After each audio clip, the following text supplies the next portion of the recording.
وہ امام جنہوں نے بچپنے میں اتنے پتھر کھائے ہوں، 3.5 برس کے امام ہیں اور انہیں پتھر لگ رہے ہیں. اگر میں آپ میں سے کسی کی طرف اپنا رومال بھی پھینک دوں نا تو آپ کا ہاتھ فوراً چہرے پہ آ جائے گا. جانتے ہیں کیوں؟ جانتے ہیں آپ رومال ہے، پھر بھی آپ کا ہاتھ چہرے پہ آ جائے گا، کہیں رومال مجھے لگ نہ جائے، یہ رومال کہیں لگ نہ جائے. اور اگر کسی کے ہاتھ پس سے گردن بندھے ہوں اور اس کی طرف پتھر آ رہے ہوں، کتنا مشکل کام ہوگا. ایک جملہ کہوں گا، مجھے معاف کر دیجیے گا اگر برداشت نہ کر سکیں. روایات میں ہے کہ بیویوں کے ہاتھ پس سے گردن بندھے ہوئے تھے. بیویوں نے بچوں کو نہیں پکڑا ہوا تھا، بچوں نے ماؤں کے گلوں میں باہیں ڈالی تھی. جب بچوں کو پتھر لگتے تھے نا تو بچے گر جاتے تھے، اور بعض اوقات جب بچوں کے ہاتھ تھک جاتے تھے تو بچے پشت ناقہ سے گرتے تھے، اونٹنی کی کیمل کی پشت سے گرتے تھے. جب بچہ گرتا تھا ماں تڑپتی تھی میرا بچہ گر گیا. کتنے بچے اس راستے میں شہید ہوئے ہیں. اب سوچئے امام باقر علیہ السلام نے کتنا سخت دور دیکھا ہے، اور پھر جب وہ سارا دور گزرتا گیا، بچپنے میں پتھر کھائے. امام باقر سے 2 روایات میں پیش کرنا چاہتا ہوں، ذرا میرے ساتھ کچھ دیر کے لیے کربلا چلیے گا. کسی نے پوچھا، اے محمد باقر علیہ السلام مولا، ہمیں لوگوں نے بتایا ہے کربلا میں جو آنے والے آپ کے دادا حسین کے دشمن تھے، انہوں نے بتایا ہے کہ جب آپ کے دادا حسین زلجنا کی پشت سے زمین پہ گر گئے تو زلجنا ان کا طواف کر رہا تھا. مولا جب وہ طواف کر رہا تھا تو لوگ کہتے ہیں وہ آوازیں بلند کر رہا تھا. He was making noise. مولا وہ کچھ کہہ رہا تھا؟ امام باقر رونے لگے. کہا ہاں وہ زلجنا کچھ کہہ رہا تھا. کہا مولا آپ بتا سکتے ہیں وہ کیا کہہ رہا تھا؟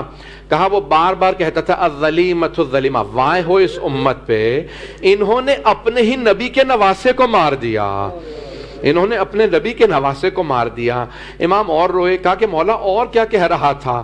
تو ایک مرتبہ امام نے رو کے کہا ان کی سواری وہ گھوڑا بار بار میرے دادا حسین سے کہتا تھا اے حسین بس ایک مرتبہ ہمت کر کے میری پشت پہ واپس آ جائیں، میں آپ کو اتنی دور لے جاؤں گا پھر کوئی تیر نہیں لگے گا، میں آپ کو بہت دور لے جاؤں گا پھر کوئی تیر نہیں لگے گا. کہا مولا آپ کے دادا حسین نے پھر اسے کیا کہا؟ تو ایک مرتبہ امام باقر نے رو کے کہا میرے دادا حسین نے کہا زلجنا خیموں میں واپس چلا جا، میری بہنوں کو بتا دے میری شہادت ہو گئی ہے، میری بہنوں کو بتا دے. ایک مرتبہ زلجنا واپس آیا، جب خیموں کے باہر آتا تھا نا تو زلجنا کی آواز سے بیویاں پہچانتی تھی ہاں ہمارے مولا، ہمارے بھائی حسین آ گئے، ہمارے بابا حسین آ گئے. ساری بیویاں خیمے سے باہر آئیں. جب باہر آئیں نا تو دیکھا زلجنا اس کی پشت خالی ہے، کوئی سوار نہیں ہے. تو اب ایک مرتبہ ساری بیبیاں، امام زمانہ کہتے ہیں میرا سلام ہو میری پھپھیوں پہ جو اپنے چہروں پہ لاطمات الخدود، چہروں پہ ماتم کرتی جاتی تھیں، سینوں پہ ماتم کرتی تھی، روتی جاتی تھی امام حسین کو. اس وقت ایک چھوٹی سی بچی نے زلجنا کی کٹی باغوں میں ہاتھ ڈالا اور رو کے کہا یا جواد حل سوقیا ابھی ام قتل اچھانا، اے زلجنا جب میرے بابا خیمے سے گئے تھے بہت پیاسے تھے، بس اتنا بتا دے کیا میرے بابا کو پیاسا ذبح کر دیا ہے یا میرے بابا کو تو نے پانی پلا دیا تھا؟ امام باقر فرماتے ایک مرتبہ زلجنا کی آنکھوں سے آنسو جاری ہوئے تو چھوٹی سی بی بی نے ایک مرتبہ رو کے کہا جناب سکینہ نے. 5ویں امام فرماتے میری پھپھی نے کہا زلجنا تیری آنکھوں سے بہتے آنسو بتا رہے ہیں، تیرے پشت پہ جو زین لٹکی ہوئی ہے بتا رہی ہے میرے بابا اترے نہیں ہیں گرے ہیں، میرے بابا گرے ہیں تیری پشت سے. یہ امام باقر کی ابتدا تھی. میں بڑا تفصیل سے پڑھنا چاہتا تھا لیکن وقت نہیں ہے. ارے یہ امام باقر آنکھوں سے دیکھ رہے ہیں. 11 محرم کا دن نکلا، جب سب کو باندھ کے لے جانے لگے تو ایک بچے نے دیکھا میرے دادا کے لاشے پہ گھوڑے دوڑائے گئے ہیں. کوئی پوتا ایسا برداشت نہیں کر سکتا. اجرکم اللہ. بس بھئی امام باقر علیہ السلام یہ سب دیکھ رہے ہیں. جب کوفہ گئے، شام گئے، دیکھا میری پھپھیوں کو پتھر مارے جا رہے ہیں، رہائی مل گئی. آپ کو میں ایک سوال کروں آپ سے، جب رہائی ملتی ہے نا کسی کو زندان سے، کوئی پرزنر آزاد ہو جائے وہ خوش ہوتا ہے، لیکن جب بیویوں کو آزادی ملی، بچوں کو آزادی ملی تو سب رونے لگے. سب رو رہے تیرے آزادی مل گئی، مجھے نہیں معلوم کیوں رو رہے ہیں، شاید کسی کو کوئی بی بی یاد آ رہی ہو، چھوٹی سی بچی کی قبر زندان میں بنا دی گئی۔ اب سب رو رہے ہیں، ایک مرتبہ آزادی ملی اور سب کے سب واپس آنے لگے۔ اب میں آخری 2-4 جملے پیش کروں گا بس۔ ایک مرتبہ جب واپس آنے لگے نا تو ایک مرتبہ کچھ دیر کے لیے امام سجاد نے کہا کہ جو ہمیں راستے میں لے جا رہا تھا، کہا اس سے ایک مرتبہ میرے بابا نے کہا ذرا کچھ دیر کے لیے ہمیں کربلا لے چل، کیونکہ ہم لاشیں میدان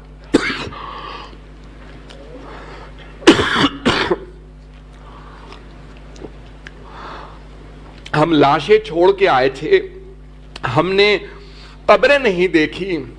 بس بھئی آخری جملہ سن لیجئے۔ امام باقر علیہ السلام جب اپنی پھوپھیوں کے ساتھ اپنے بابا کے ساتھ واپس میدان کربلا میں آئے تو جناب زینب کبریٰ نے بس ایک سوال کیا ہے، سید سجاد مجھے میرے بھائی حسین کی قبر کا نشان بتا دو۔ جناب سید سجاد نے اشارہ کیا کہ پھوپھی اماں یہاں میرے بابا کی قبر ہے۔ ساری بیویاں رونے لگی، قبر پہ گر گئیں۔ جب بہت زیادہ رونے لگی تو امام سجاد نے کہا پھوپھی اماں بس کیجئے۔ پھوپھی کا بازو پکڑا، کہا پھوپھی اماں بس کیجئے۔ بس ایک سوال کیا جناب زینب نے، سجاد یہ میرے بھائی کے ساتھ والی قبر کس کی ہے؟ کہا پھوپھی اماں یہ میرے بھائی علی اکبر کی قبر ہے۔ 5ویں امام فرماتے ہیں ساری بیویاں دوبارہ قبر پہ گر کے رونے لگیں، ایک ایک قبر پہ جا رہی ہیں۔ میں نے اسی پہ تمام کرنا چاہتا تھا لیکن ایک جملہ سن لیجئے گا۔ جناب زینب نے سوال کیا بیٹا سجاد آپ نے ساری قبریں بتا دیں لیکن میرے بھیا عباس کی قبر کا نشان نہیں بتایا۔ امام سجاد نے کہا پھوپھی اماں میرے ساتھ چلیے، میرے چچا کی قبر فرات کے کنارے ہے۔ جب بیبیاں جانے لگی نا تو ایک مرتبہ جناب زینب نے بیبیوں کا راستہ روکا، کہا بیبیوں میرے بھیا عباس کو سب کچھ بتا دینا، ہمیں شرابی کے دربار میں لے گئے تھے، بتا دینا ہمیں تازیانے مارے گئے تھے، لیکن مت بتانا عباس کو، مت بتانا سکینہ شام میں رہ گئی۔ اجرکم اللہ، میں نے اسی پہ تمام کر دیا۔ 2 جملے سن لیجئے۔ جب ہشام ابن عبد الملک ملعون نے امام باقر علیہ السلام کو زہر دلوا دیا، ہر باپ کی حسرت ہوتی ہے جب میرا دم نکلے میرا بیٹا میرے پاس ہو۔ امام باقر علیہ السلام کا سر امام صادق کے زانوں پہ رکھا تھا، ایک مرتبہ وصیت کی کہ بیٹا میری مجلس کراتے رہنا۔ بابا اور کوئی وصیت؟ ہاں مجھے میرے بابا کے پہلو میں جنت البقیع میں دفنانا، مجھے میرے بابا کے ساتھ دفنانا۔ بابا اور کوئی وصیت؟ ہاں امام علیہ السلام نے وصیت کی، کہا ہاں کبھی بھی کوئی حاجی آئے تو اسے پانی ضرور پلانا، کسی کو پیاسا نہ جانے دینا۔ میں کہوں گا شاید امام باقر کو بچپنا یاد آ گیا ہو، ہم بھی کسی کے مہمان تھے، ہمیں کسی نے پانی نہیں پلایا۔ اجرکم اللہ۔ بس ایک مرتبہ امام کو زہر دے دیا گیا۔ 6 امام علیہ السلام نے بڑی عظمت کے ساتھ اپنے بابا کا جنازہ پڑھایا، شان و شوکت کے ساتھ اپنے بابا کو اپنے دادا کے ساتھ دفنایا۔ لیکن میں کہوں گا اے امام باقر آپ کو آپ کے بیٹے نے بڑی تعظیم سے غسل و کفن دیا، ذرا ایک مرتبہ 11 محرم عاشورے کے بعد ذرا کربلا کے میدان میں آ کے دیکھیں، ایک بیٹا باپ کے لاشے کے کنارے کھڑا ہے اور رو رو کے کہتا پروردگارہ مجھ میں طاقت ہے لیکن یہ اجازت نہیں دیتے۔ الا لعنت اللہ علی القوم